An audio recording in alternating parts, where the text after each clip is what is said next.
Hi everybody, welcome. I hope you won't have too many technical difficulties. Welcome again. I hope you're keeping track of things in the Facebook group. Is everybody in the Facebook group now? Anybody not in the Facebook group? Okay. Facebook group is...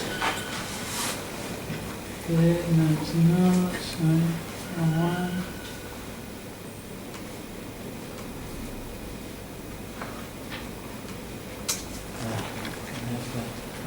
I'll have to show you later. Wrong. I can't log out of that.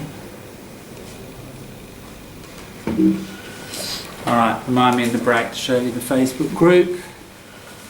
Alright, let's just do some housekeeping first. If things are locked downstairs, the door's locked down there, then we ring that number. I just want to double check that number because I didn't write it down correctly, did I?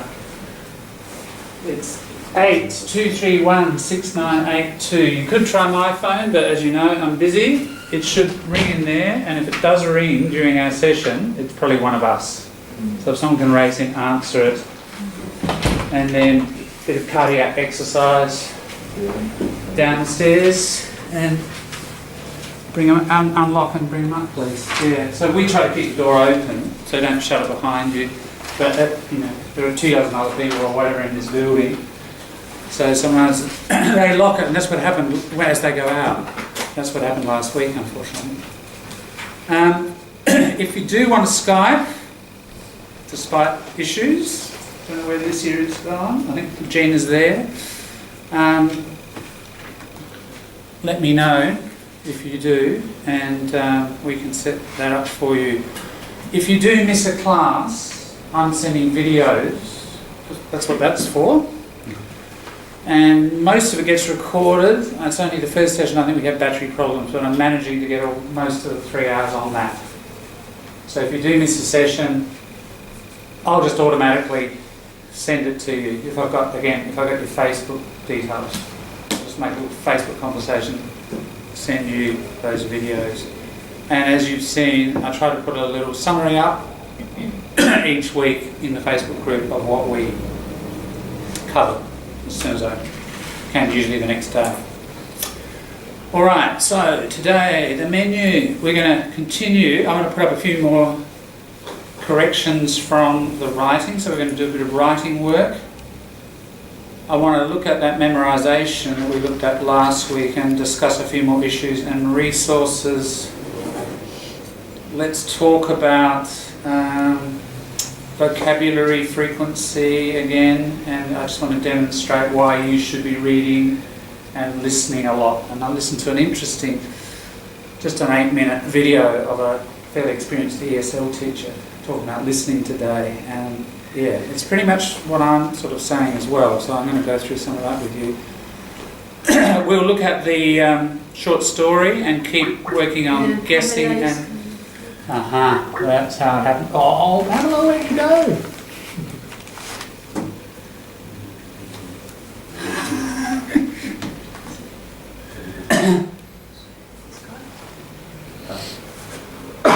How do we get a little window up saying try again? You don't. Show dial pad, maybe that's it. No. We can dial it. When we add people? Yes, where do I add people? There? Yeah. Can I add?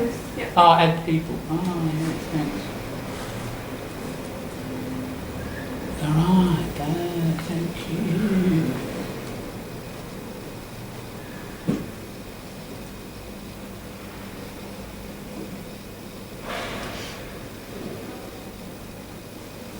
Yeah, anyway, we'll continue with page 3, doing a little bit of guessing and memorising, and then if we do get time, some prepositions. We'll see how we go with the prepositions.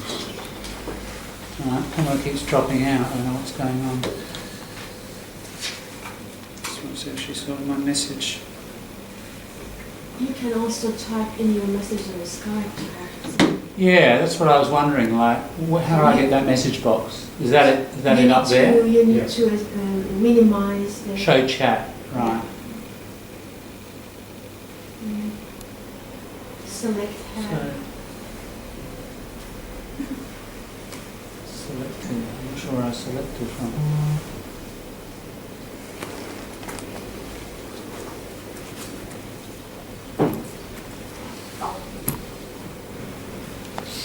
She won't be able to see it because she's not in. But when she comes in, she could see it. She says, bye-bye, John. Thanks so much. See you in Skype next week. That must be last week. Oh yeah, 8th of May, that's last week. Alright, and... I don't know.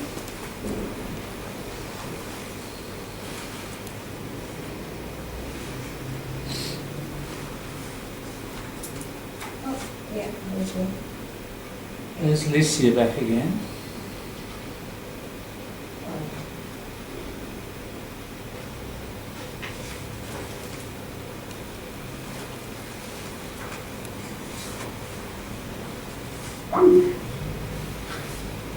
Alright.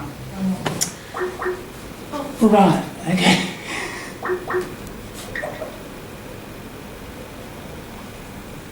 Hi Pamela, you're with us? Yes. Right, but for some reason we lose it. When you ring me, I lose the group conversation. So are you... What I'm trying to do is just add you to the group, right? Sure. So if I... Bye-bye. Yeah, what if we... Yeah, I'll ring you, and as soon as it rings, answer please, alright? See what happens. Yes, I will. I'm sorry about all this. I'm too new at the whole thing.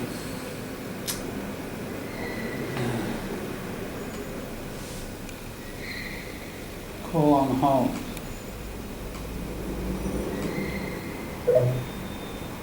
Right, add.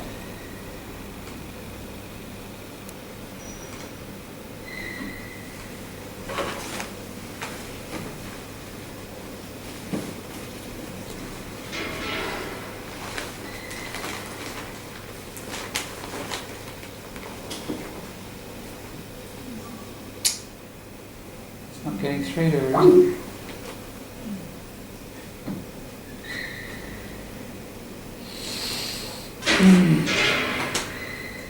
Gina, are you still there? Yes. Right. Good. She's not happy. There's no camera again. Lissy's just walked away and I cannot get through to Pamela. I do not know why Pamela's not connecting.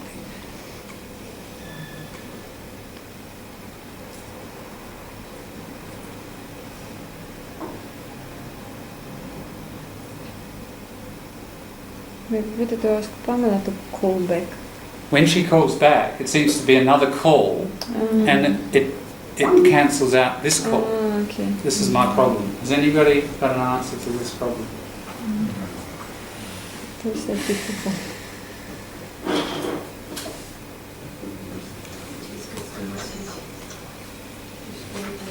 Okay.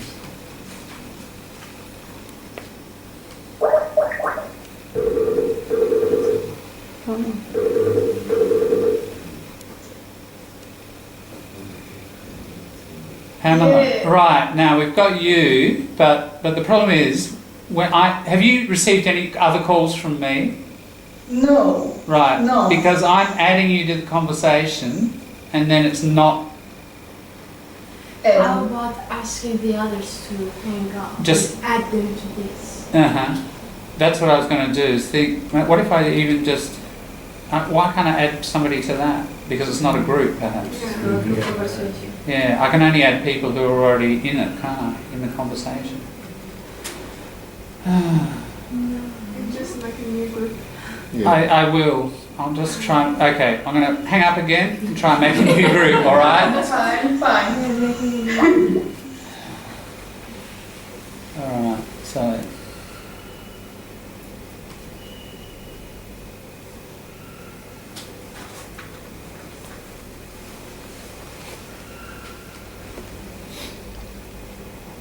think what I need to do in the future is get Yeah, probably everybody. just. No, what's that contact? Oh, I don't know. I'm lost.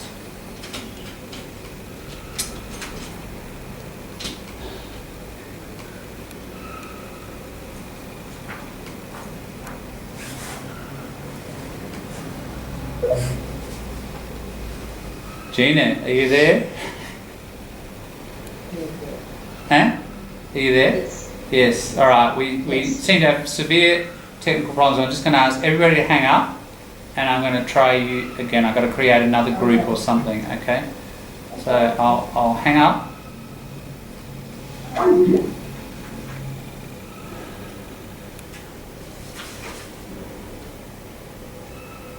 Tell you what. While you guys, I need to get you guys active and doing something. All right. Remember last week we got to there and we did some guessing up to that point. Can you have a look at those ones in the last? I was going to do this later anyway, but let's bring it forward so that while I'm doing this, you're doing something useful. Second page. That material there were some words like vermilion, dusk, eccentric, etc. And I went through them last week. Can you have a look at those and together have a go at some guessing, please? All right. Remember what we did last week? If you were not here last week, then somebody at your table please explain, and I'll be with you as quick as I can. Do you happen to have any extra? Yes. Fantastic. Anybody need? I've got 2 other copies if you need it. Thanks, guys. Anybody need a copy of the story? Where we have to start Good. from? Everybody else got one? Where we have to start from? All right. Now I'll be as quick as I can with this. Sorry? Where we have to start from? Ah. Are you sure? Yeah.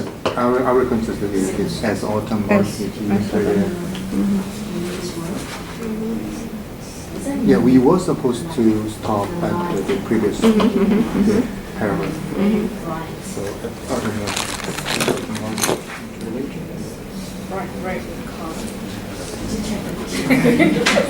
Vermilion. We talked about vermilion last week, right? We did. Yeah. Like those. And grappa is well. Just, I guess we finished Yeah, some this. here. Eccentric and glasses, yeah, just we finished this paragraph. I guess. Yeah. Gina, good. You're there.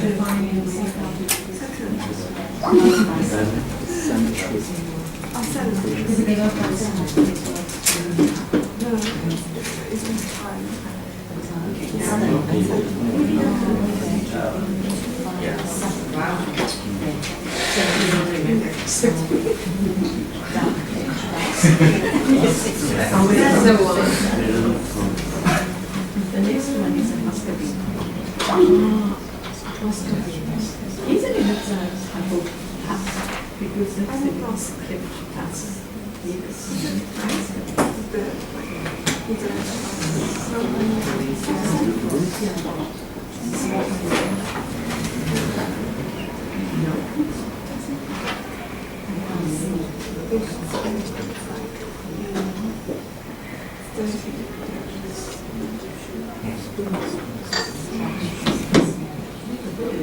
All right, Licia and Gina, I've got you 2, and for some reason Pamela is not connecting, so I'm going to have to sacrifice someone, and I think it's going to have to be Pamela, unfortunately.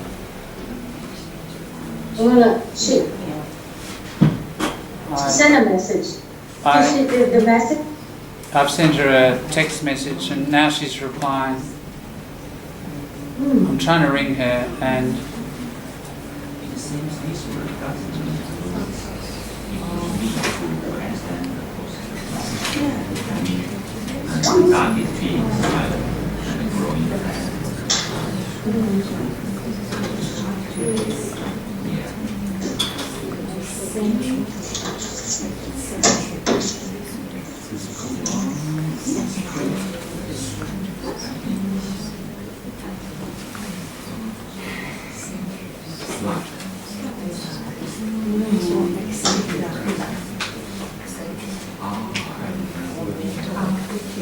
I checked the question out. I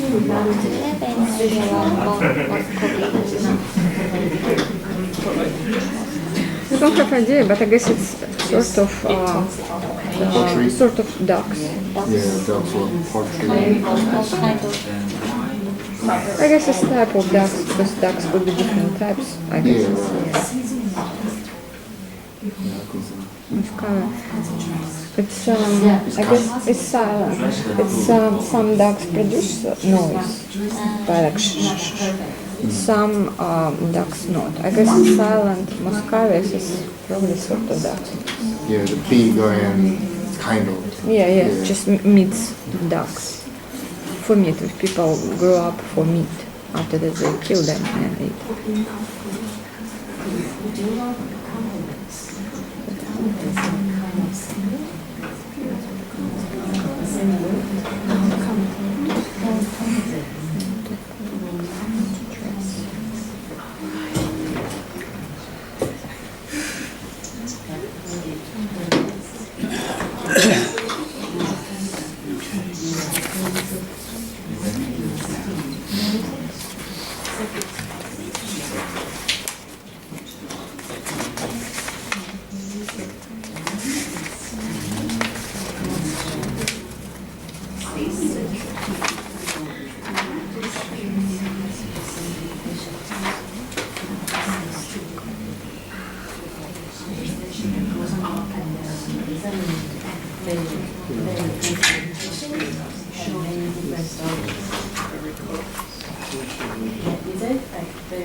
Because sometimes in online we have different kinds of education, but these people quite different.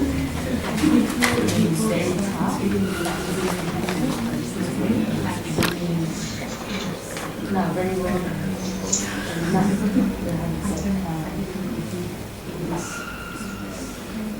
It's not easy to handle.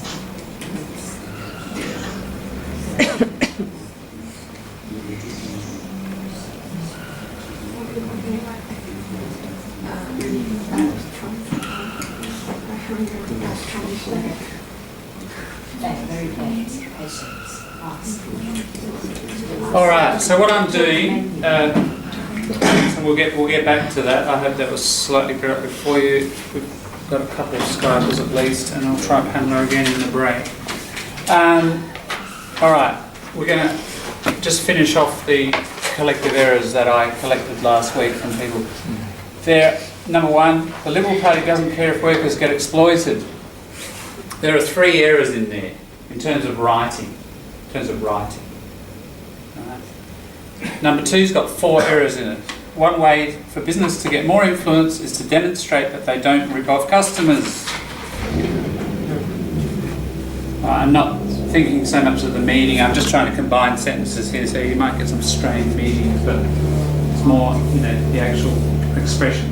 Now, I'll leave it to you to talk about. When I finish writing, I'll hand out some coloured pens. We'll do the same as we did last week. Come up and correct. Just watch the chord. So it might be better if you either step over it very carefully or come around that way. All right? But start talking about those while I put the next. I'll try to get another couple of sentences up. Liberal capital letter. Liberal. The liberal. Capital. Yes, right. С небом батя. So and then not does but does don't. There's a little party. Да, да. Yeah, this is cool. No, this liberal party is not plural. Seems like Doesn't yeah. doesn't care of workers, not Does not. In that's writing. No, rather for yeah. Huh? Good point. Because when it comes to But I mean, why, writing, yeah. in that's not writing. But You like should it- put two words in front. Does not. Oh. You have to And the workers get poetry, that was my kind of mistake. It was spoken language, not the written language, so it doesn't being spoken so much. I mean, workers, so workers being spoken. big export.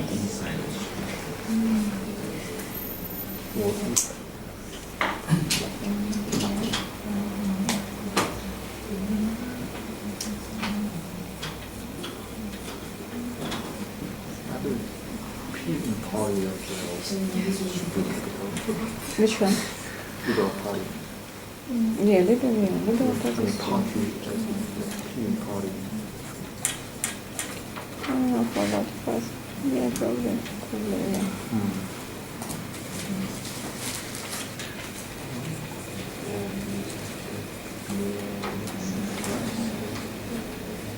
Reasons to get more. Just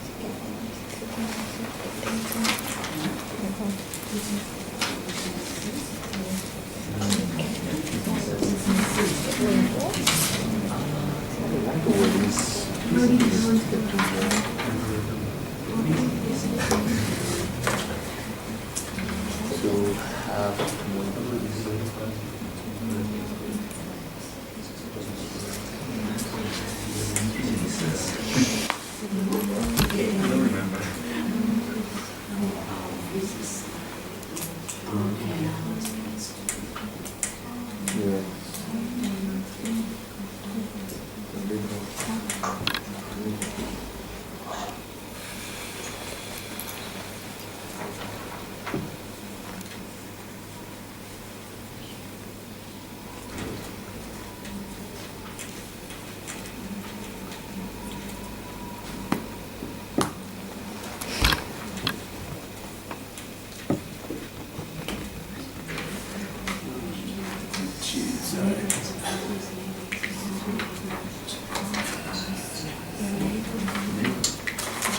All right, those are some. Those are the main ones. So,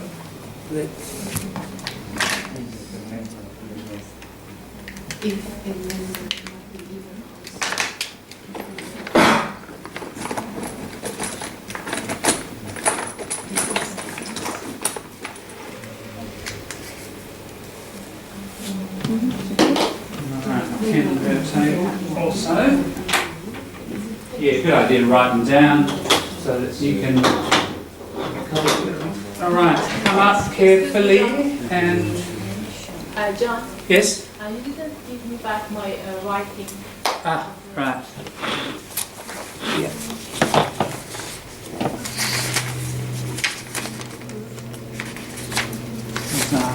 There we go. John, Yes. I can, yeah, the bottom, can you see, Gina? Oh, I see. The bottom? Yeah. Yes. Is that better? Yeah. Sorry. Thanks. Yeah, much better. Good. I'm glad you healed up. All right. Any thoughts? Come up and use a coloured pen to change it.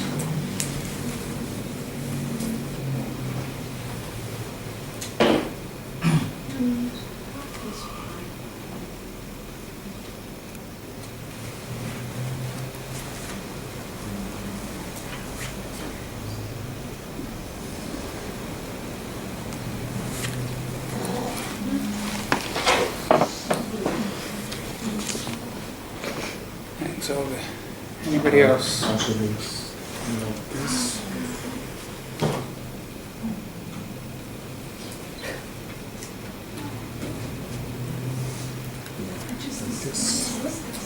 Даже слухи.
There we go.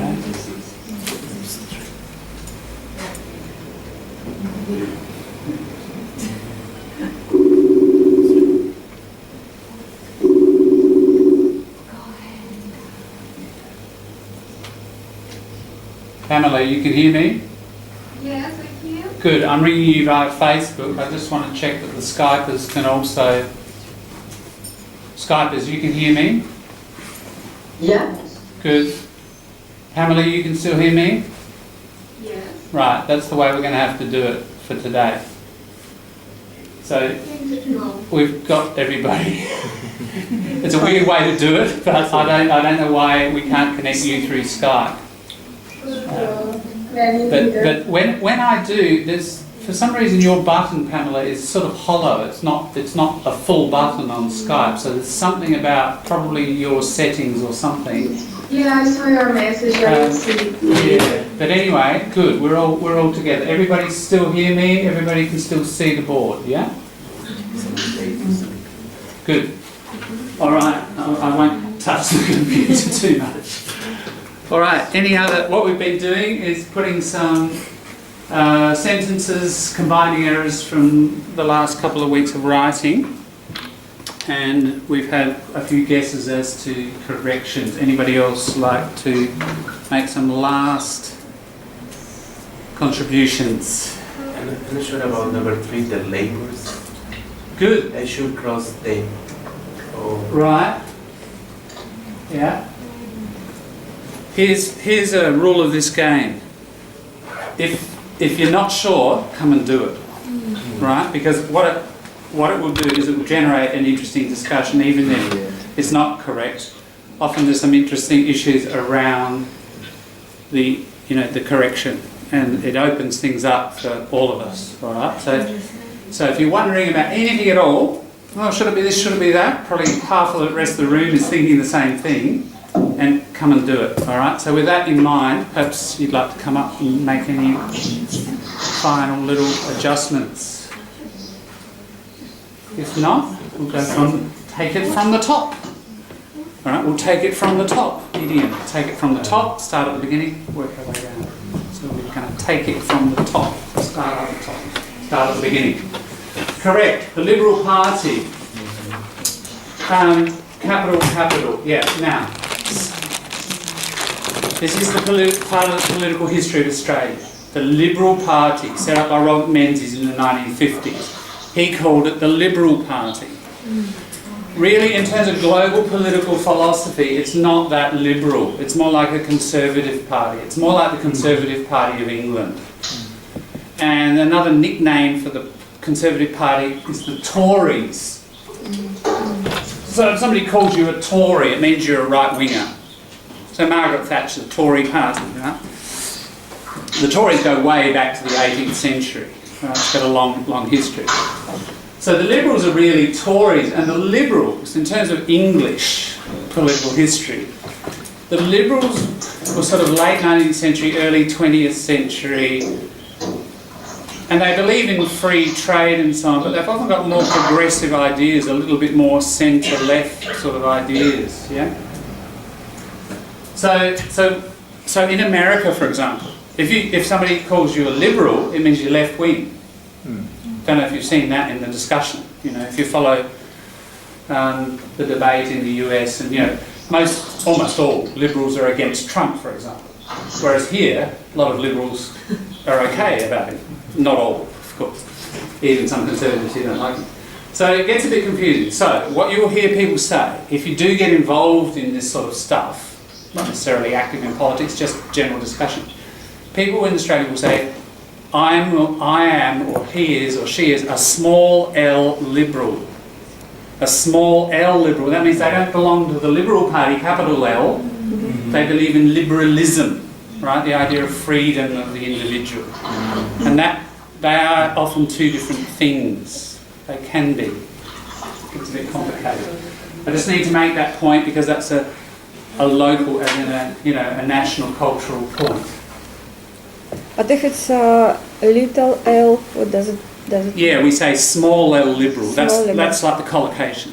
Yeah, but somebody's a small L Liberal, but the Liberal Party correctly corrected as a capital L. And you could put capital P, yeah, because you're calling the whole thing a name. Yeah. I would do that. You could go small. It's it depends how you look at it. So. But absolutely it has to be a capital. Now, you can write, instead of the Liberal Party, you can write the Liberals, capital L, like that. You can say the Greens. The Greens have got this policy on marijuana or whatever. You cannot, and here's your point, you cannot say the Labours. You cannot do it. You have to say, Labor. Labor argued blah blah blah. So it's quite inconsistent, isn't it? Because really, if we follow that rule, you'd say Liberal argue da da da, but that sounds weird. We say the Liberals argue, and Labor argues da da da. That's what we have to do. It's a completely inconsistent thing. But it will sound very weird if you do anything other than that. All right? So let's look at the pattern. The Liberals say this, the Greens argue this, the Democrats believe this, right? The Liberal Democrats argue blah blah. So most of the time it's like this, isn't it? Labor for some reason is the exception. So just remember that one. That one's the weird one. But can we say Labour Party? You can say the Labor Party. Okay. You can, the safe way, if you can't remember the formula, just say the Labor Party, the Green Party, the Liberal Party. And P is capital. Yeah, you could with all of them. And that will get you out of trouble. Bit of slang, that will get you out of jail. Actually, why the Liberals, but Labour is couldn't. That's right, that's what I'm saying. It's inconsistent. Yeah, we say the Liberals, plural, but we don't say the Labor, we just say Labor. All right, yeah, do not, or does, if it's party, does, but the not, yeah. Now, so in other words, that thing, it's called a contraction, a contraction where we, that's contraction, isn't it? That's expansion. So in linguistics, literacy, contraction where you drop letters out and you put an apostrophe, a contraction. Don't do any contractions in formal writing. So can't, shouldn't, might have, all of those. Diploma people, you got sick of me saying that to you and changing your writing, didn't you? But for others, just make sure no contractions. So there's one, we don't do it. Take care, if is okay. Workers, that's another problem, get. Don't use get. Now get is very common for a passive, isn't it? That's a passive structure. You know, I got hit by a car. They get exploited. She got tricked. It's all passive. And when we speak in the passive, we use get all the time. But when we shift to writing, don't do it. She was hit by a car. He was tricked. Right? Workers were exploited. So what you do is you go to the verb to be. All right? So use the verb to be to get your passive, and there it is there.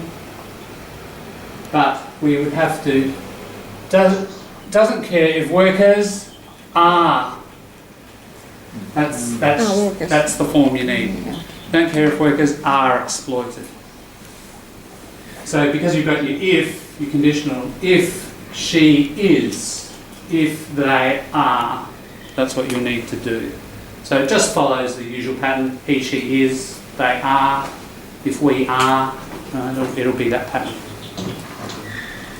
Yeah, so just, here's a rule, just avoid get in any form, also, not just the passive.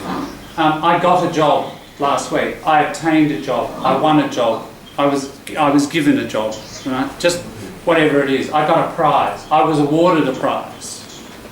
Yeah, whatever, avoid get. So as I said, remember that I would mark that on your piece as a thing like that. Spoken, written. Remember that formula on your on your writing sheet, on your writing code? Yeah, everybody got one? Anybody not got one? Gave them out last week and I added that one to the bottom. You're familiar with that one, Zara, that one anyway. Yeah, I added that one, spoken, written and slang and read redundant, if you remember. Right, pushing on. So yeah, again, exactly. To have, yeah, avoiding it in writing. More influence, that's okay, more's fine. Is to, that's okay, you can leave it out. Yeah. Is to demonstrate, no. Oh, is demonstrating, okay. You could, yeah, you could do it that way if you wanted to. Avoid that and have that. But they do not, correct. There's your contraction again, isn't it? And I'm just trying to reinforce this point. Correct. How about more or much influence? No, the person's meaning more influence, much influence. Much, Yeah. we tend not, in English we tend, not absolutely, but there's a tendency you don't use it in the positive. Oh, okay. You use it in the negative. There is not much hot water here. You know, we can't have a cup of tea. There's not much point. But we don't say there is much point, there is much hot water. We say there's a lot of in speech, or in writing there's a great deal of. That's, I'll just write that up here because often people want to say, that's your more formal way of saying lots of. In fact, yes, there it is, beautiful. Somebody's picked it up. Let's jump down to this one. The pollution that happens is a result of lots of unnecessary packaging. Yeah, lots of, again, it's a spoken written issue, isn't it? You know, when I used to teach in high schools, natives, kids, you know, year 9, 10, write this all the time, year 8, 9 and 10. By year 11 they shouldn't be, and the better ones are not. But even some in year 12 are still doing this. They haven't learnt that distinction between speaking and writing. I'm sure, think of your own experience as you went up through high school. I'm sure this is what you did in your native language, isn't it? Separated the spoken and the written and learned what was appropriate. So that comes out, and a great deal of is one of your simplest ways of being more formal, to say that. Yeah, to rip off. SL, correct, slang. Rip. You know rip off? Yeah. Yep. To trick, isn't it? To take money away through tricking people or exploiting. So even trick is a bit, maybe let's put exploit, cheat, depends what we want to mean. Something like that, pick a more formal word. So watch the slang, you've got to be careful of it, and obviously in second language you can't always tell whether it's slang or not. That's why the dictionary I mentioned to you, the Dinkum dictionary, if it's in there, it's slang. Don't use it. The other way of checking whether something's slang in a dictionary is if you look in a formal dictionary and you look up rip off, it should have col. What's that mean? Colloquial, right, colloquial, and that's the formal linguistic term for slang. So if you see col next to something, don't put it in your writing. All right, we've covered that. Labor argues the government, yes.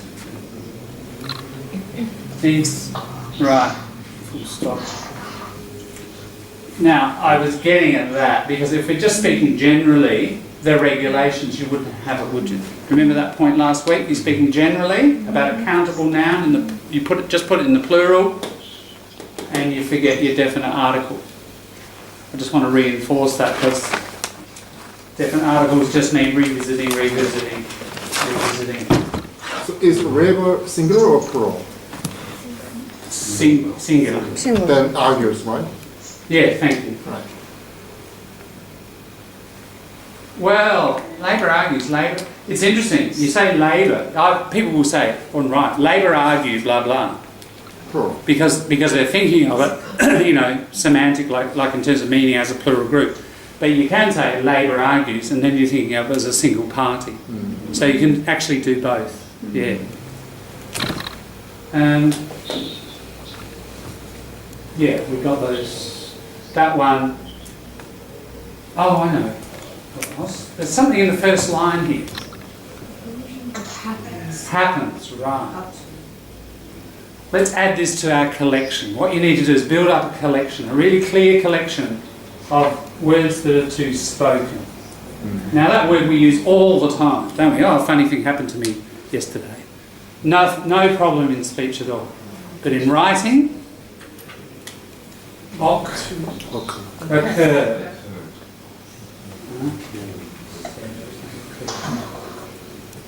That occurs.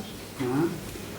And don't forget a common, just if you are going to say it in the past tense or the ing form, make sure you double the R. It's a very common native error not to double the R when you add your little past tense suffix or your present tense participle suffix. Right?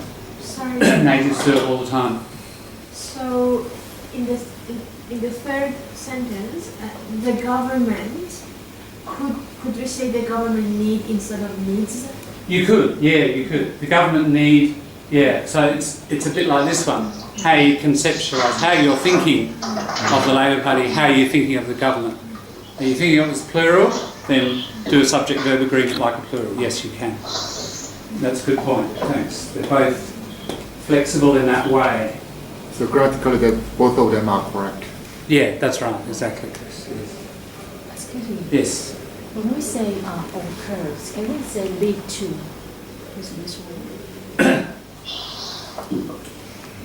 The pollution that leads to No, because this thing, the pollution that occurs, happens, what you could say is the pollution. No, you need to say something about happens or occurs here.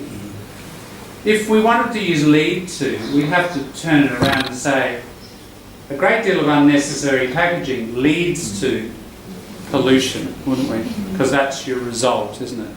The way this sentence is worded is that there's your result there, and then you're going to talk about the cause.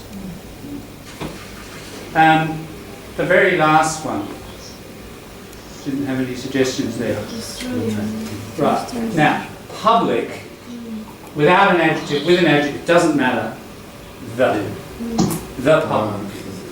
And there were a few examples where people were writing about that. Public believe, blah, blah, blah. The public.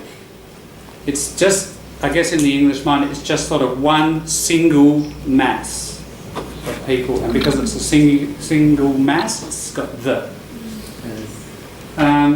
And that one, yeah. Common thing I often, if we're discussing social issues or politics or something, people will say socialism attitude or communism attitude, capitalism attitude, capitalist, socialist, communist, that ist, yeah, means belief, doesn't it? Believer. Ism is the belief. Ist is the adjective, so ist, capitalist,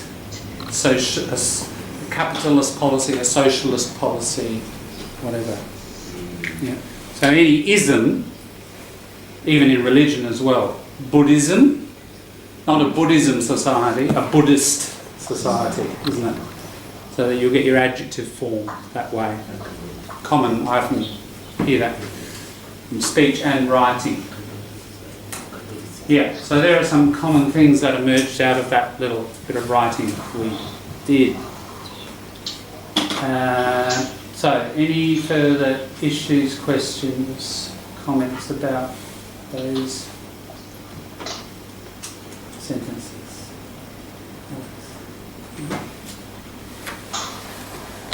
Good. All right. Better do some more writing soon. Keep you producing so that I can put more of these up. I hope they're useful for you.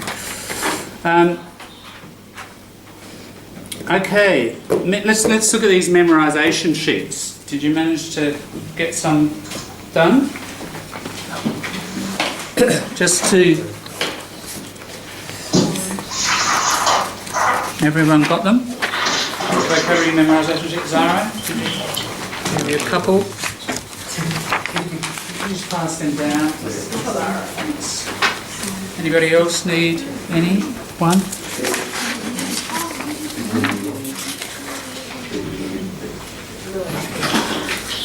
Alright, so I'll just quickly run through the point of this again.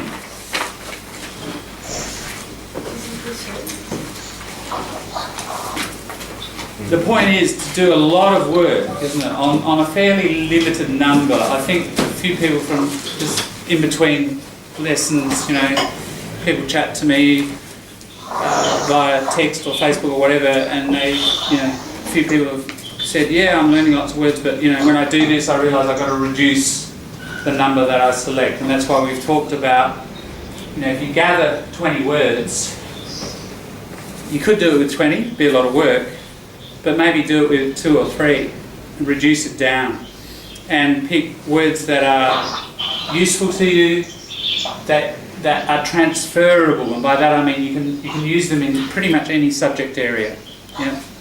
And possibly that are relevant to your profession, and also words that are not too far in advance, right? Like not too difficult for you, so they're near your learning edge. We've talked about that idea.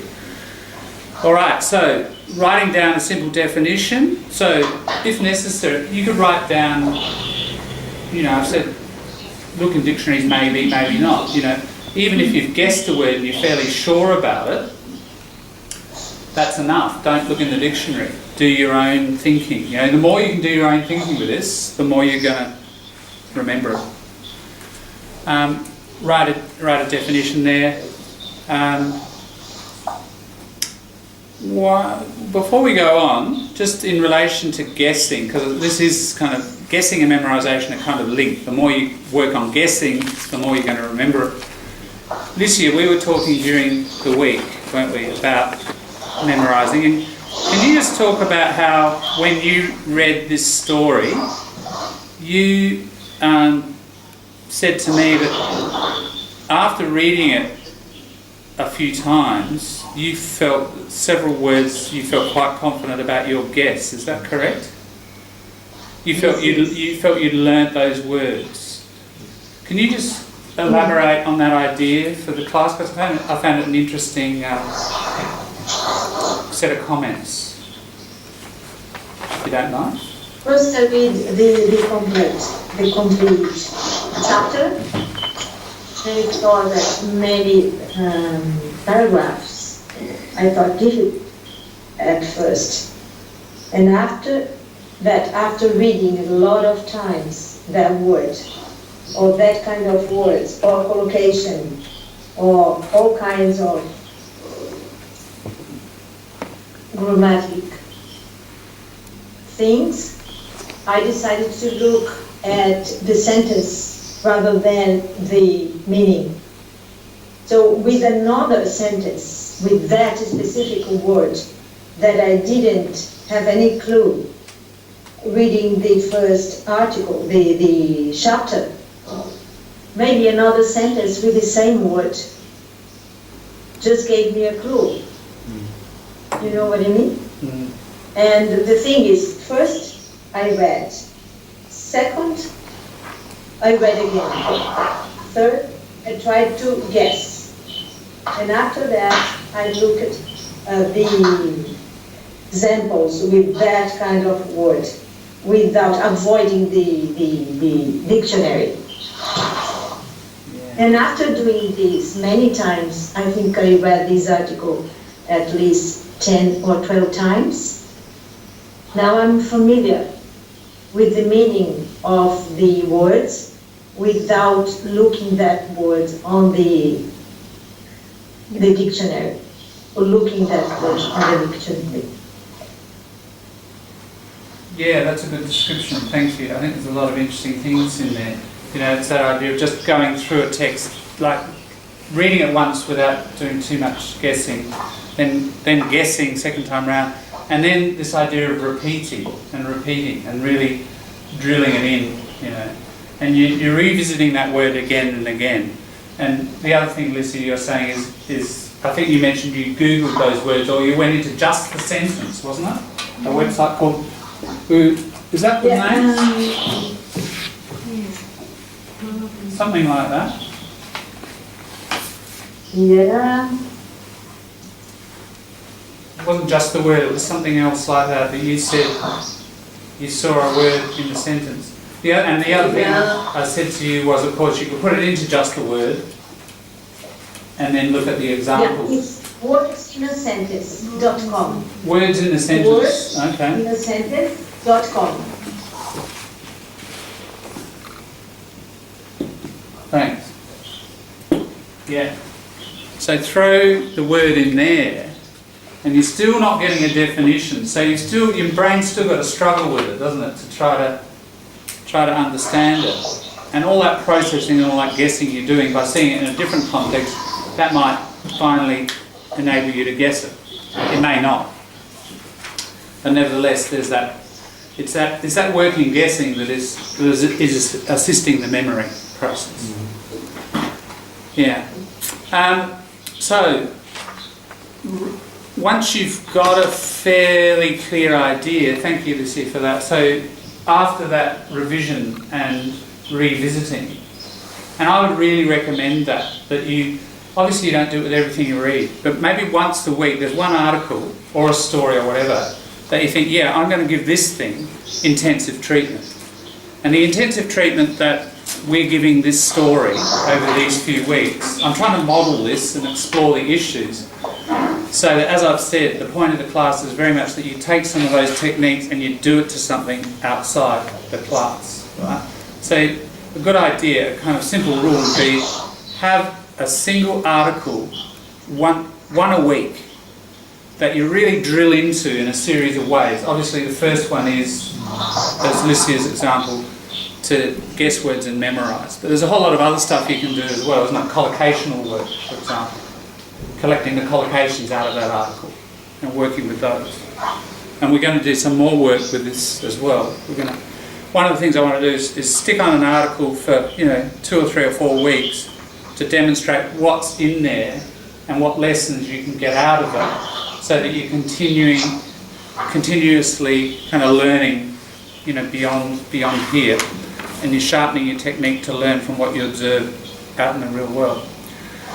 Okay, I think there's a lot of somebody Skypers moving a lot of paper or something with the microphone. There's a bit of noise. If might be best if you're not speaking to just mute your mic. That might help. Thank you. It's gone. Beautiful. Yeah, it's gone. Okay, so my point about that is that with this simple English definition, what you might like to do is not look in a dictionary. Don't look in a dictionary. Just from your guess. Somebody's still got. Can you mute your mics, please? That noise is still going. Yeah, thanks. Good. Write the definition just from your guess without looking in a dictionary, right? Because there's quite a bit of more work you're doing then. Translation into your native language, that's clear. The other parts of speech, noun, verb, adjective, adverb. Look, it's the first time you've come across the word possibly and you're wanting to remember it. So that's where you might go to a dictionary. But you're using a dictionary for that, not really to get the meaning. Prefixes, suffixes and roots, yes. The etymology, all right. Etymology, where do we go for etymology? We go to one of my favourite websites.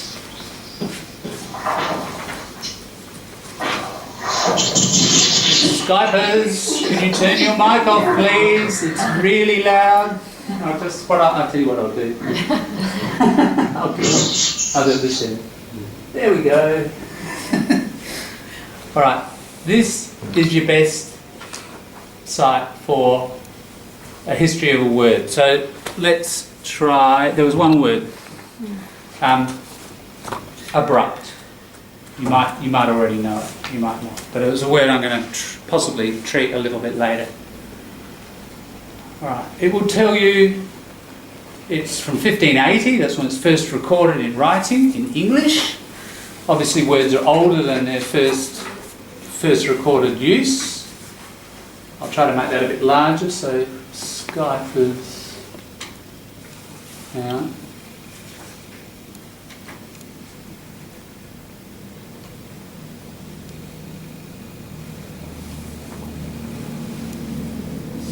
Skypers, you should be able to see that now.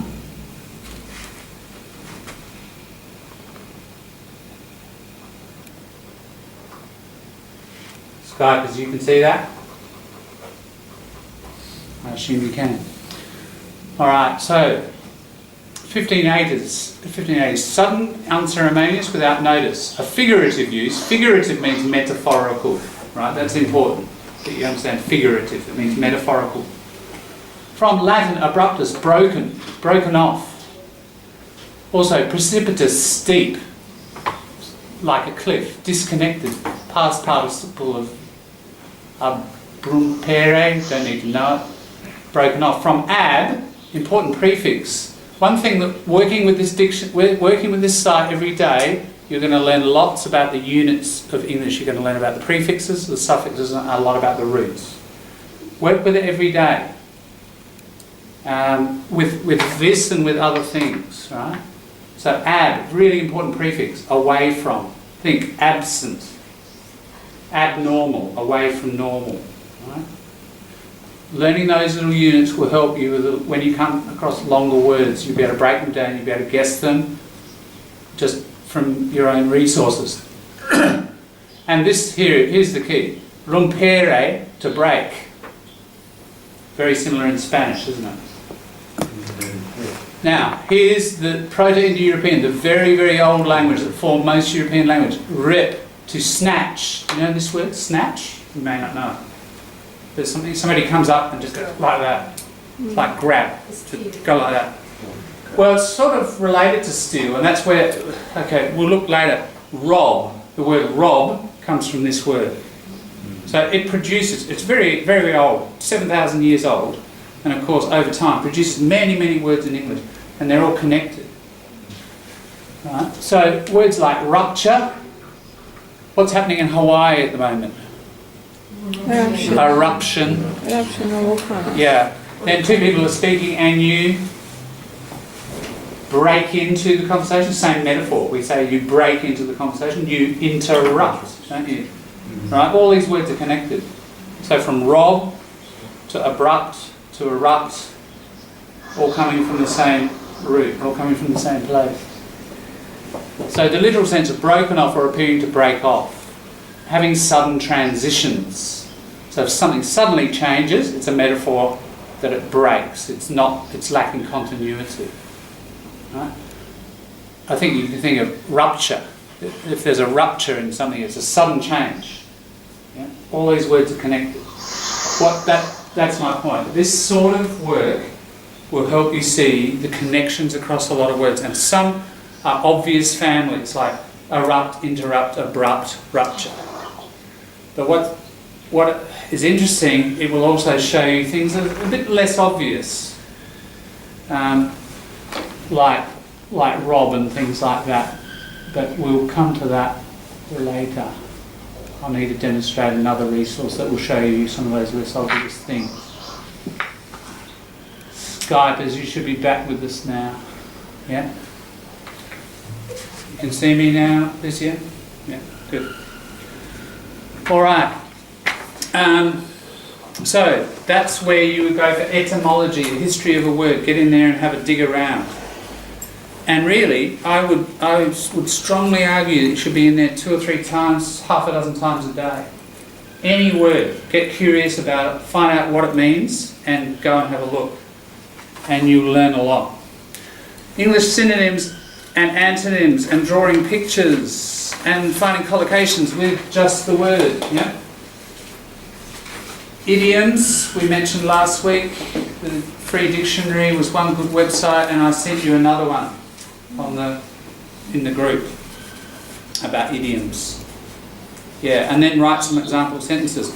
Okay, so at this level, you're going to see some of those words not very often. So if you want to learn those, you do that intense work for 10 minutes or so, and probably you'll put enough glue in there to make that word stick. Yeah? As long as you're listening and reading enough, the word will come around with that work that you've done. It'll keep reinforcing it so it doesn't die away. So at an earlier level, you may not have to do this kind of intense memorisation because the word's just coming and meeting you a lot. You're getting reminded of what it means. At your level now, to do that more advanced journey, you're going to have to, I think, do this kind of work. But you're going to have to select the words that you pick to put that time in. Yeah? All right, so over to you for 5 minutes to or 10 actually, compare your work. Did you happen to select some of the similar words? If you did, how did you treat them differently? You know, what kind of silly pictures did you draw that were different? Or did you get stuck at one point and you'd like somebody else's help with something? Or whatever. Just share your ideas around those sheets. Over to you for 10, and I'll come and check you out. So, Skypers, you have a chat between yourself, and I'll... Sorry, I haven't done anything. Yes.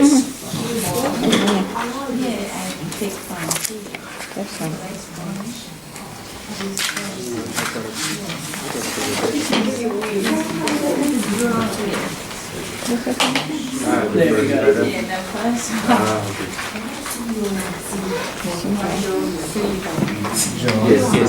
Sorry, I had a bad day today, so I can't focus there.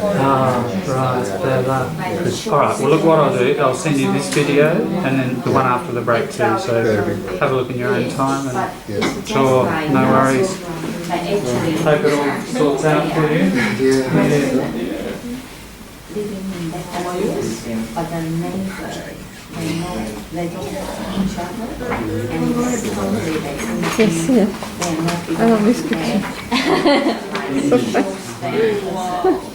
So that's the meaning of what we show. What is it?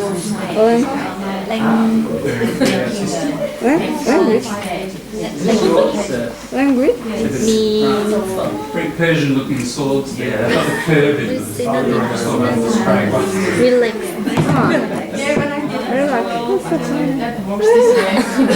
Is it from this?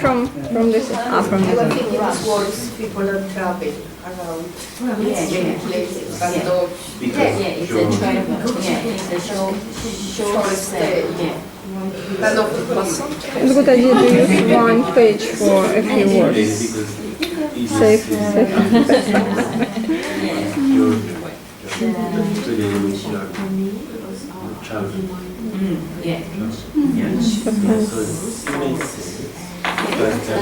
Huh? Spoken word or written word. It's from this. Yeah. They said the tree was full of right. So that's why they thought they are not belong there. So they are like the tree.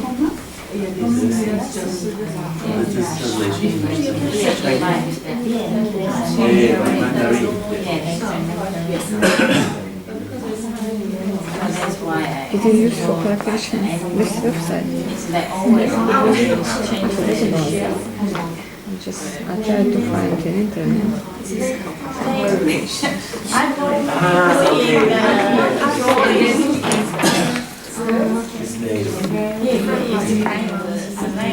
Always need to change it.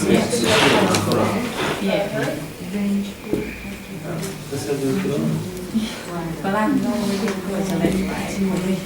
No, it's okay. From here I can see the sheep. This sheep. So then what? And I what is a can, picture, I could understand why it's also is connecting to our language. Yeah. so this was connected to John, These two words is like досалица. It's nice. John, Yes. may I ask you, Yes. is it a particular website for idioms, quotation, or other fixed expressions?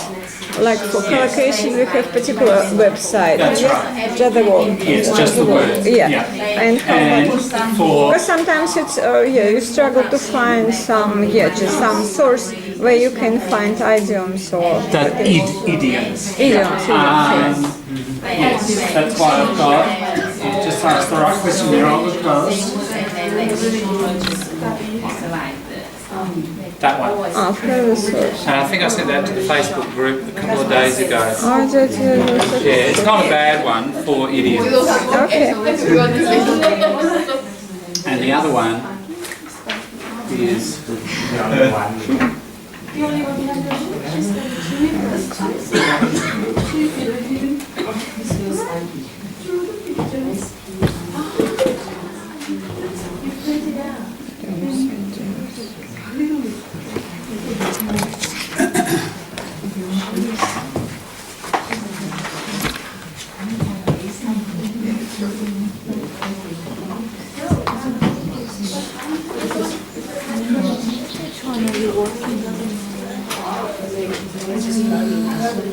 In this one. Vocabulary. Ah, Lulu. Hello. We were locked outside. Oh, were you? We were. The other guy just left. Who was the other guy? The one, you remember Not Chris. his name? The one that is Persian? Ah, Hamun. Yes. Hamun. Yeah, He Hamun. didn't ring. Okay, look. See this number?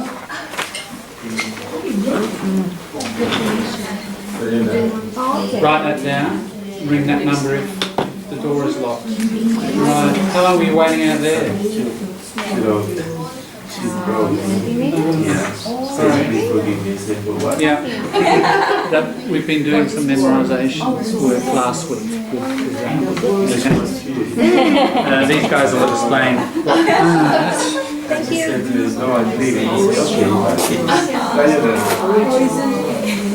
Let's see how far Hamul is away.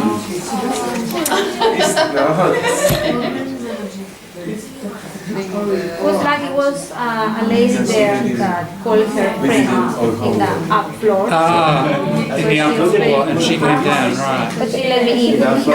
Great. How long have you been? How long ago did Hamun leave? 10 minutes probably. Okay. He might not be too far away. Hello?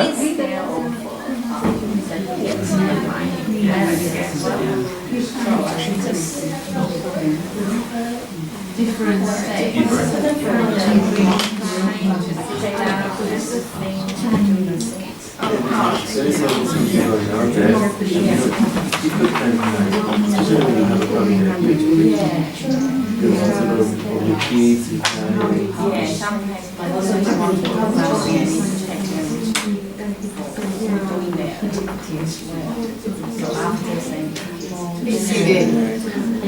my husband is away and we don't go to London, so we have a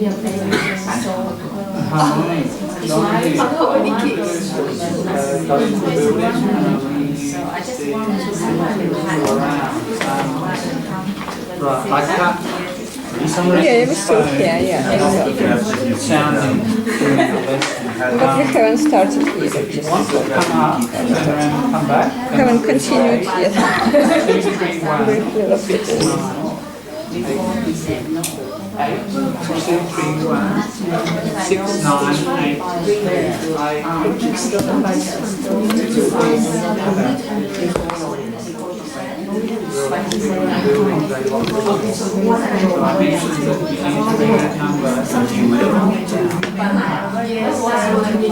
So, hopefully, you get this very soon. Otherwise, I'm sorry, no problem. I'll see you next week then. I'll send you the video of the prize. Sorry, mate.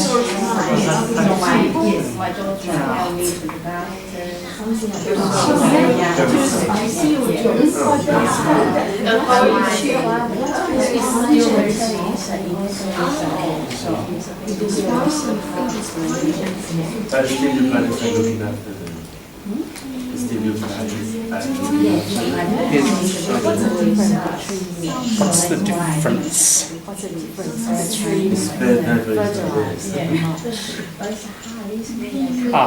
Okay. Mulch can just be a covering that covers and doesn't necessarily fertilise. Some do both, but mulch will just cover to stop evaporation and also, to stop water coming out, and also to stop, in Australia especially, heat, the sun's heat, getting to the soil and making the soil too hot. So it may not necessarily break down and fertilise the plant. So it's a covering. But some mulch has this kind of... Absolutely, some do both, that's right. Most, I'd say, most does both, doesn't it? Breaks down. So the fertilizer is Yeah. a kind of... Fertilising is adding nutrient, what we call nutrient, like food. So now we're Chemicals to the using soil. like chemical or organic. Yeah, that's right. You can have chemical fertiliser or organic fertiliser.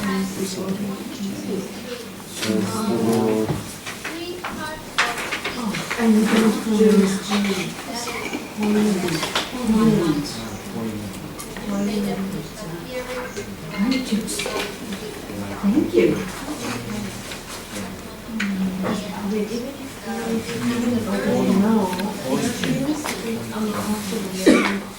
All right, let's come together and discuss a few issues around this. Just a couple of people asked about the idioms and the phrases. Where would I find them? A few resources that will help you. Phrases.org. So the section over the page where it says find an idiom. This I sent this to the group during the week. Yeah, so phrases.org, and that's the website there, and it's a phrase finder, and you can just click on your search button, and we can put a word in there. We don't always get a result, but it's also, you can look alphabetically here. So what was our word last week? Resent, wasn't it? So we can click there. R-E, I don't know if we'll get anything. Nothing. Nothing in there. Actually, that was interesting. I was speaking about that one just today. Revenge. Revenge is a dish best served cold. So best to get your revenge not at that moment, later on. So there are lots under each category. But you can search box there and type in your word. Type it in here. And the other nice thing about it is, if you're interested, remember I mentioned those three main areas where we get phrases. William Shakespeare, all of his, the Bible, the sea. That's where we get, and they're kind of weird and wonderful, famous last words. But Shakespeare, just many. Well, it was 135 to start. All of these are either invented or first recorded by Shakespeare. Yeah. That's interesting. Dash to pieces. You smash something on the ground, you dash it to pieces. Yeah. All of these we still use. All of them. Yeah. If we're in a pickle, there's a very common one. In a pickle. You're in a pickle. It tells you the origin. First of all, it says the meaning. In a quandary, maybe don't know what that means. Some difficult position. You're in a pickle. You've got a problem.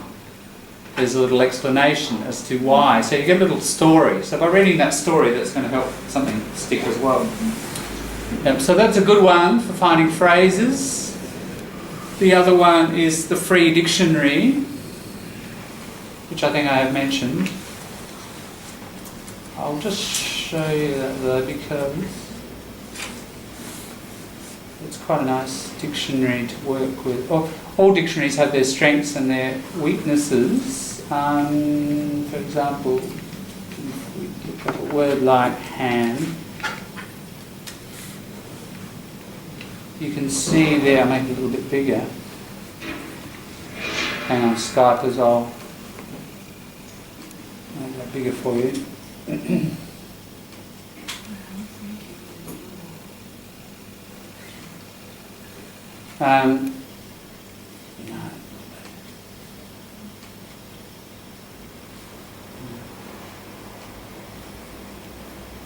Yeah, you see the little tabs at the top? You've got several things. You've got quite a good thesaurus, medical dictionary, legal dictionary, etc., etc. This is the one, idioms. But you do actually have finance and legal and medical dictionaries, which are quite good. But if we click on idioms, there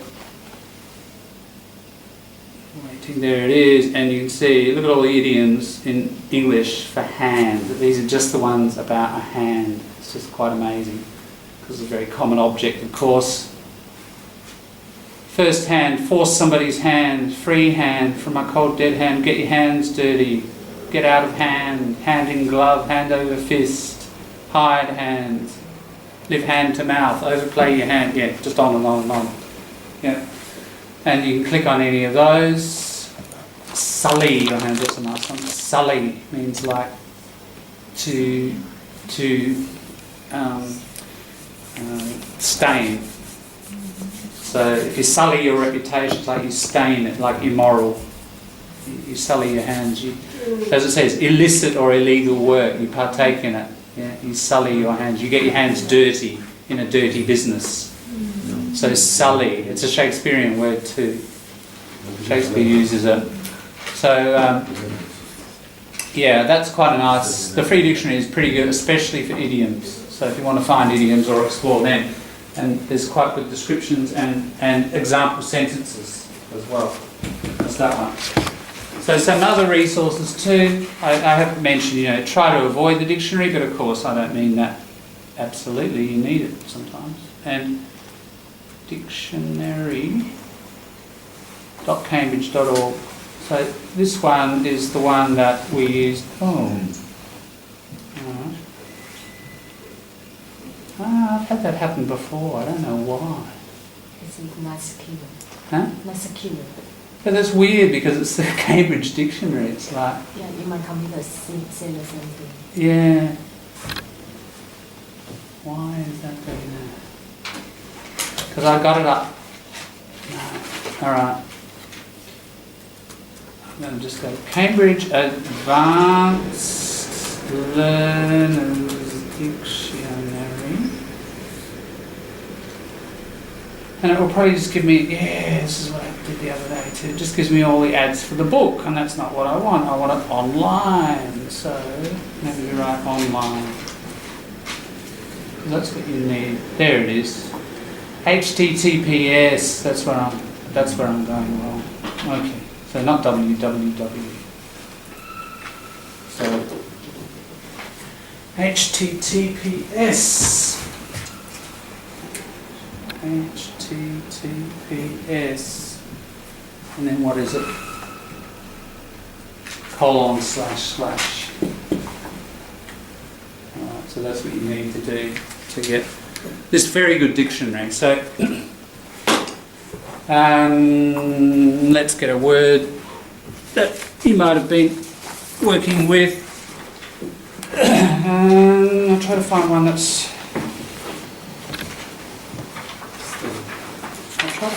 a noun, because I just want to... Stubble. Stubble, okay. Yeah. The kid's head had stubble on it, didn't it? Yeah.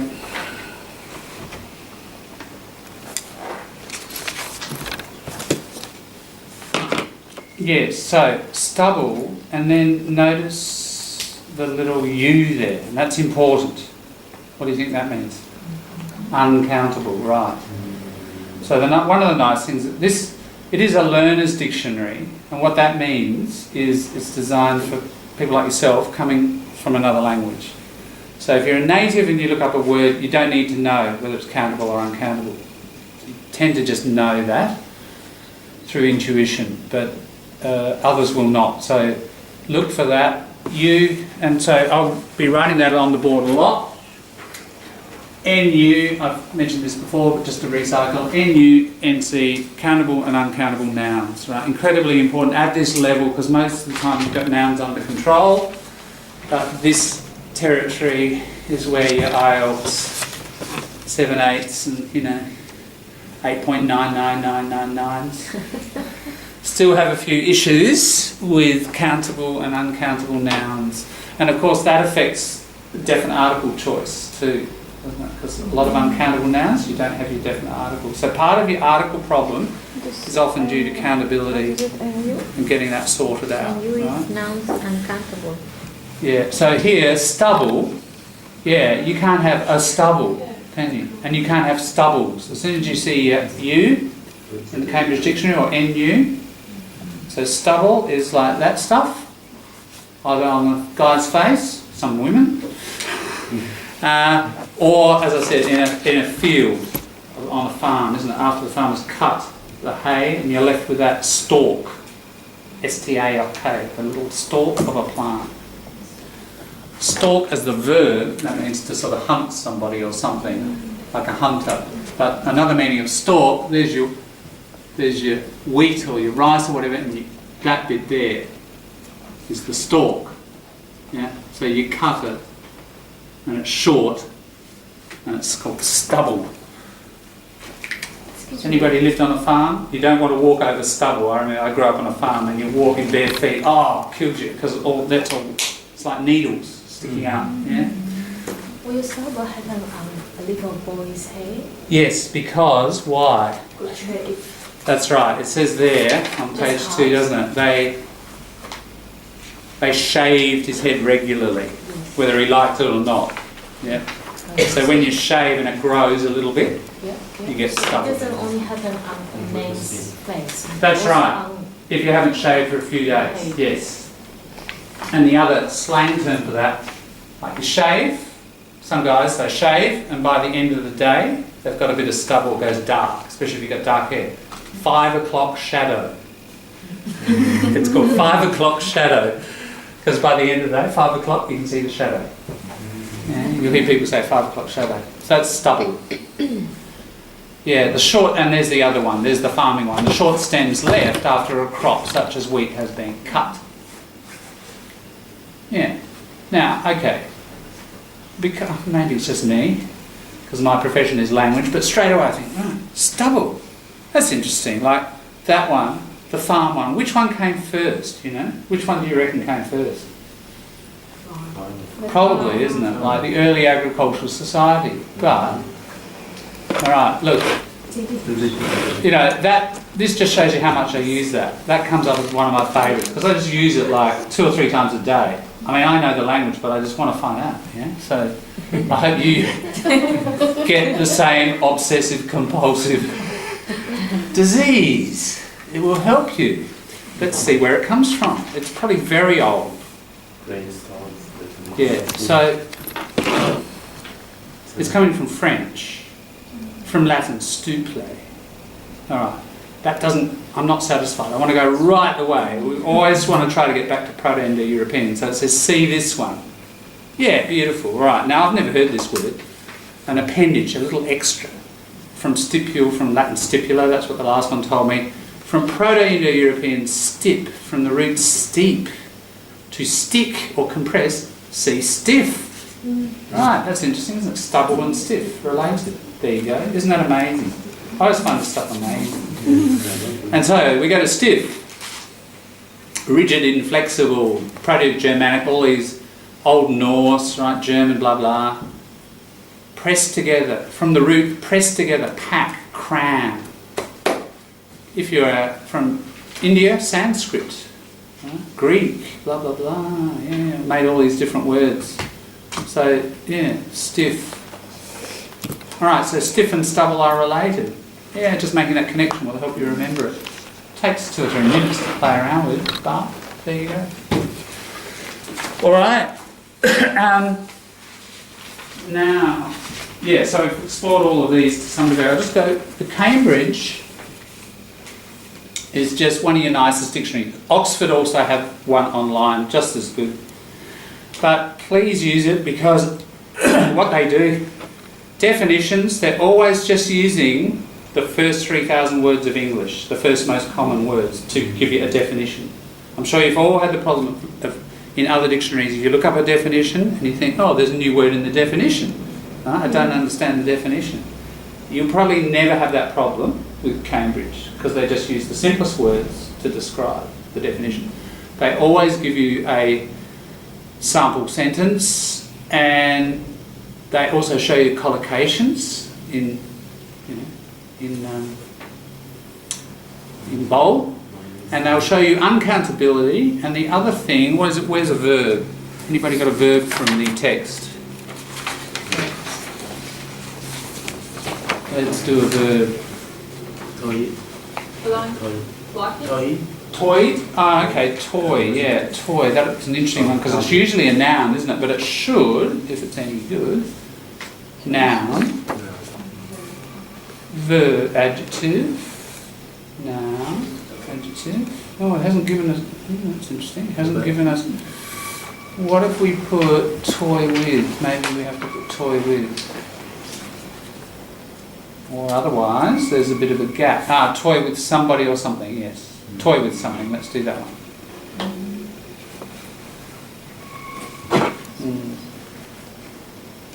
Yeah, so it says you've got a toy with, so the preposition. Alright, so this is where you consider something, you can toy with an idea. Here, the cat was was it the cat? Yes. Toying with the heads, wasn't it, of the chickens, yeah. So notice, that tells you can use it metaphorically. So the cat was playing around with these heads, but people can play around with ideas, not taking them seriously, just kind of, yeah, maybe we can do this, maybe not, you know. Toy with the idea of going into business. We often say that, toy with the idea of, then your gerund, going to Peru, setting up a business, going, leaving to another country, whatever. the other thing I was trying to demonstrate, that wasn't my best example. Let's take another very interesting verb, hoist. Yeah? The pregnant woman hoisted her belly. Hoist means like lifting something heavy. Yeah? What it will do, I just want to explain the reason I'm selecting this one. See the T there? So just like it helps you with nouns, it'll help you with verbs too. T means transitive. Transitive. So VT, and I'll write these on the board sometimes as well. So transitive, it has an object.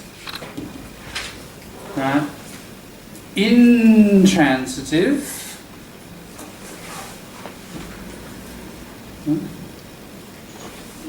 doesn't have an object. Yeah. So here it's transitive. You've got to hoist something. You can't just hoist. Doesn't make sense. So useful for writing, because you're writing along and you want to say hoist, and you think, oh yeah, I don't think I need anything. I'm just going to hoist. Well, you're wrong, you know. And if you check this, it'll help you. Oh, I want to hoist something. I've got to hoist something heavy. The helicopter hoisted the final section of the bridge into place. With some difficulty, he hoisted her onto his shoulders. I scrabbled. Scrabbled is like scrambled for a handhold, and hoisted myself. So there's what we call a reflexive verb. The object can be yourself. That's called a reflexive verb. When you do something to yourself. You hoist a flag, very common. Collocation. Pulling is hoisting. So it can be pulling, but it can be lifting as well. So if you look carefully at your sentences, you get the idea of what kind of movement it can be. But so the sentences are nice and clear, simple, and you get that grammatical help there. You also get your English, British, and your American pronunciation. Go with the British because we pretty much, our basis is British English. If you use the American, sometimes we use it, but sometimes it can sound a bit too American. Sounds a bit foreign. Yeah? Because they're foreigners. Alright, so those are some websites to help you in this filling out of these forms, you know. And what I would suggest is that you use them a lot in your first few dozen sheets, and then you get just really quite quick and so familiar with the websites, you know, you'll be able to do these things quickly. And, you know, you set your goal of how many you'd like to try per day, but my recommendation would be at least 2 or 3, you know, a day. There's 20 minutes somewhere a day where you want to, let's say 365 days, do 3 a day almost, you'll get 1,000 words a year, won't you? That's not too bad. You'll get 1,000 words doing this, but don't worry, you'll learn a lot of other words as well, just unconsciously you'll be doing that. I measured diploma students several years in a row, and that intense language for 6 months. They learned a couple of thousand in that time, so it's about 4,000 a year. You know, if you're just really concentrating on language, you'll get about 4,000 a year. That's pretty good. That's 4 times faster than the natural background level. So, you know, you could ignore that thing completely to say, all right, I'll just learn unconsciously, but you can definitely speed it up by doing this as well. And you probably won't experience that thing of learning it and then forgetting it, learning it and forgetting it. This will make it stick, you know, strong glue. All right, any questions or interesting things, observations that came up out of that practice with your group? Did somebody say something that was kind of you hadn't thought of, or that helped you, or I haven't mentioned? Yes, I found very interesting how, sorry, I don't know her name, she interpreted Rita. The word sojourn. How nice is to interpret in Cantonese. Sojourn, right, yes. So she drew a snail, and means that the snail always has to change. Oh, The yeah, on the back. the back Okay. the snail has. Yes. So it's kind of interesting because we don't have that kind of interpretation in Spanish. Right. Because we are very literal or very focus on the word. That's it. Yeah. But that's the interesting Yeah, thing about it is. Cantonese, rather in another languages around the world. True. And so, yeah, coming at the same word in English, different cultures, they're going to invent their own kind of interpretation of that, aren't they? Yeah, it's a good point. Yeah, I've seen some examples of that around the room tonight. It's like you can see the cultural background behind the drawing or behind the interpretation of things. And it looks like it's, I don't know anything about Cantonese, but it looks like it's very connected with nature. True. Yeah. So, which is really interesting. Yeah. And some more urbanised groups are not going to make those connections sort of automatically as much. True. Good point. Yeah. Yeah, and I would just follow that. You know, what you feel culturally natural, do that. Definitely. Yeah. Any other? That was a good point to make. Any other sort of interesting things about the guessing process?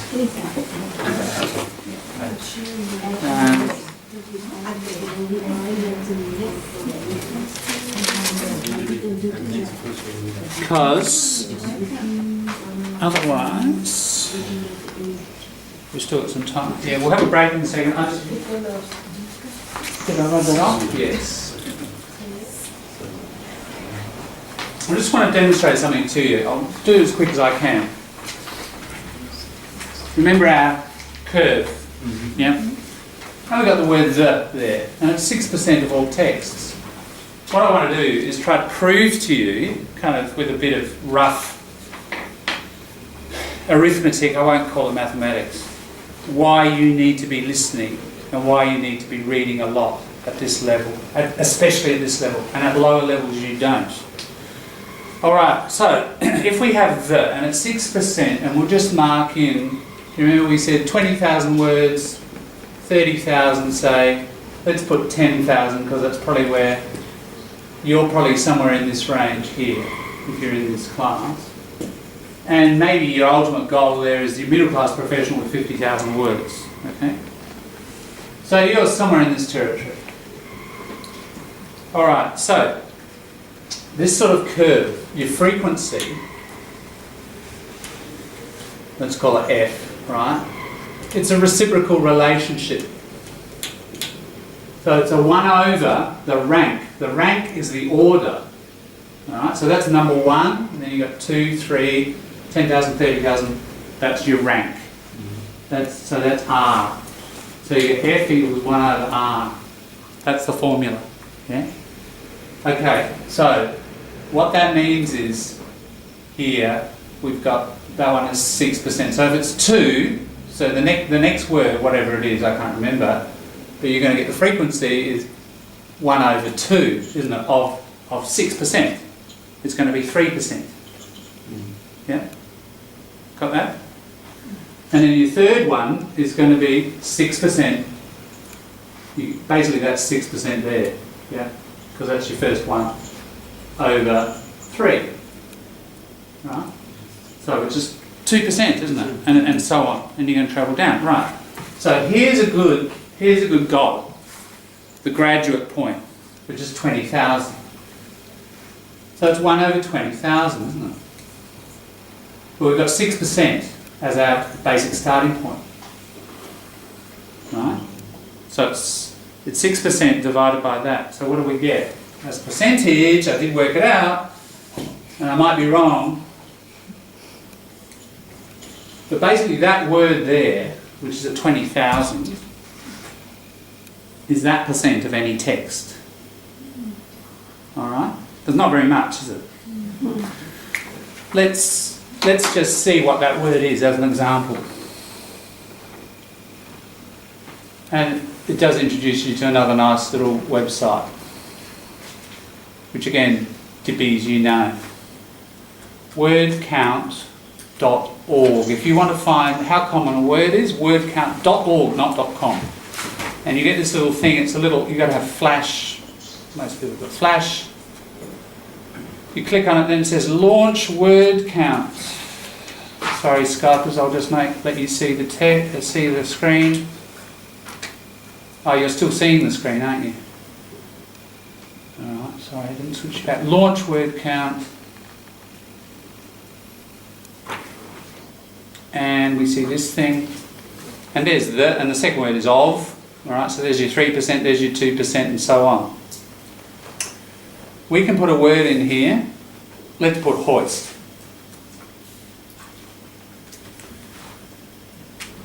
All right, hoist is number 26,209. So it's beyond the graduate level. Right, so it's not that common. The other, so we can find a word there. We just write it in, and it tells us how frequent it is. What we can do though, see by rank, if we put 20,000, 1, 2, 3, what's the 20,000th word? Falkland. Okay, now what's happening here is we've got names mixed in with real words, because they just took data and they put it all in there. They didn't count whether it was a name or not. So I'm going to look at real words. Meticulously. All right, an adverb. What's the adjective? Meticulous. If people are meticulous, what are they? Anybody know that word? Meticuloso? No, you're cheating. Yes. What's it mean, Andrea? Really specific. Yes. Or with something. When you are doing something, you have to be really. It's like in English, you can say. Very carefully and precisely, isn't it? And attention to detail. You're very meticulous. You cover every little bit, every detail. Yeah. Like pedantic. I don't know the meaning, Sort of. but this word just remind me of mathematics. So I thought the person who's doing that must be very careful about doing everything. Right. Or Yeah, it looks a bit like it, but be careful of that kind of thing, because I don't think it's related. Well, you know, we put it into Etym online, we can find out, but my guess is that it's not. Pedantic is similar. The problem with pedantic is, or the difference is, pedantic is negative. Like the person is being too meticulous. Meticulous is almost a positive. Somebody's being very careful and precise, like people working with data or an accountant has to be meticulous.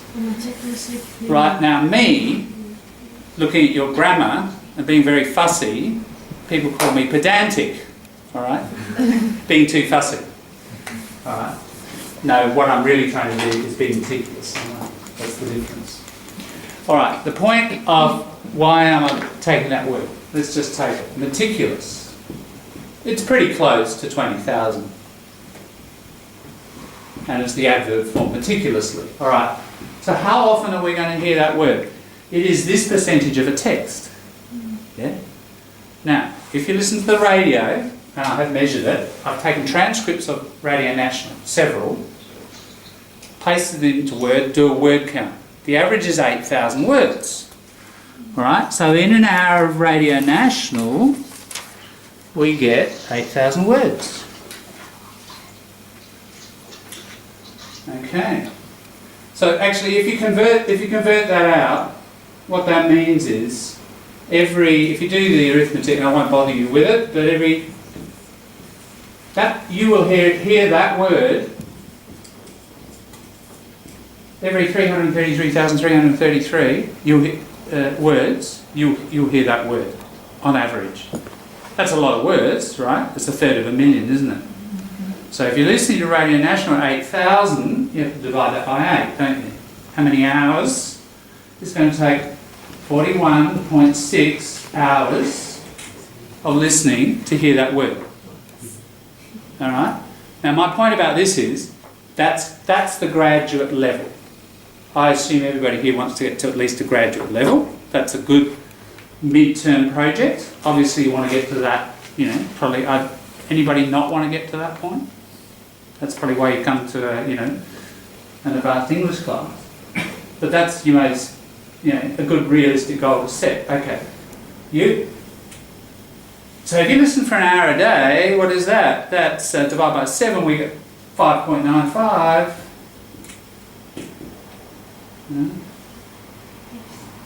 Yeah, that's weeks. So really, it's every 6 weeks. If you're listening to Radio National, the short message is you're listening to Radio National an hour a day, which is what I suggest you do. Every 6 weeks, that word's going to come around. So that's roughly 8 times in a year, isn't it? You listen every day to Radio National, you're going to hear that word 8 times. Now, my point about making the year, referring to the year is, if you heard a word 8 times, it recycles in different ways. 1, you're probably going to notice it. Secondly, halfway through that year, you're going to start, the cloud is going to start to reduce a bit by your guessing. Probably by the end of that year, you'll probably have narrowed that cloud down to a very small cloud, or actually got through your guessing process. So a year, 8 times, with that, this is my point. I mean, ultimately, the message is, listen to Radio National an hour a day, you'll do a lot of good stuff for yourself. You will recycle graduate level words so that you hear them about 8 times per year. 8 times per year, just using some shorthand. That's the message I want to send. All right, that's for listening. What about for reading? A little bit quicker, we already worked out. Okay, let's assume a novel is 300 words long. 300 words per page, and roughly about 300 pages. Okay, so we get 90,000 words, don't we? Every novel. So, every 3.7 novels. So really, let's round it off. Roughly 4 novels. Read 4 novels of average length. That word will come around. It's not that frequent. That's why you have to do quite a bit of reading, don't you? You can see, you've got to do a lot of reading. You've also got to do a lot of listening. Which is easiest? Reading. Right, you get different answers from different people. That's fine. You choose what's easiest. I mean, listening is hard to catch the meaning and so on. That's got its own difficulties in itself.